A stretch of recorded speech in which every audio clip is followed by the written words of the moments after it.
আজকে আমরা এমন একটি আমল সম্পর্কে জানব যেই আমলটি করলে সারা বছর নফল রোজা রাখার সওয়াব আল্লাহ আমার আপনার আমল নামায় দান করে দিবেন। আসুন আমরা সেই আমল সম্পর্কে জানি। হাদিসের মধ্যে এসেছে قال رسول الله صلى الله عليه وسلم من صام رمضان ثم أتبعه ستا من شوال كان كصيام الدهر।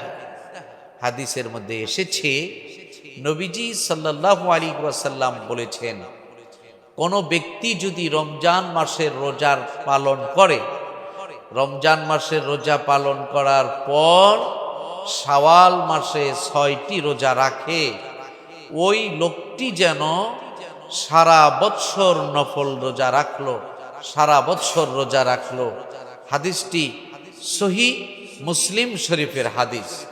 সুতরাং এই হাদিস দ্বারা প্রমাণিত হচ্ছে যে আমরা যদি সারা বৎসর নফল রোজার সওয়াব পেতে চাই, তাহলে আমরা যেন রমজান মাসের রোজা রাখার পাশাপাশি শাওয়াল মাসের 6টি রোজা রেখে নিই। আর এখানে একটি গাণিতিক বিষয়ও রয়ে গিয়েছে যে শাওয়ালের 6 এবং রমজানের 30। তো রমজানের 30, প্রত্যেকটি আমলের প্রতিদান আল্লাহ কমপক্ষে 10 গুণ বাড়িয়ে দেন।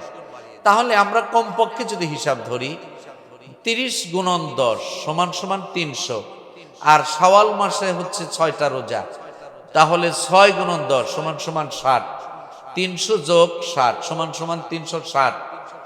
আর চন্দ্র বৎসর হয় 360 দিন। সুতরাং কেউ যদি এই রমজান মাসের রোজা রাখার পর শাওয়ালের 6 রোজা রাখে, আল্লাহ তাআলা তাকে 360 দিন রোজা রাখার সওয়াব দান করে দিবেন।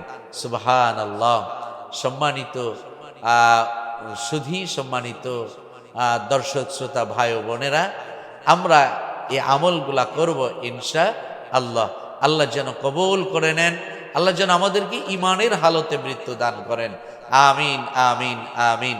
আসসালামু আলাইকুম ওয়া রাহমাতুল্লাহ।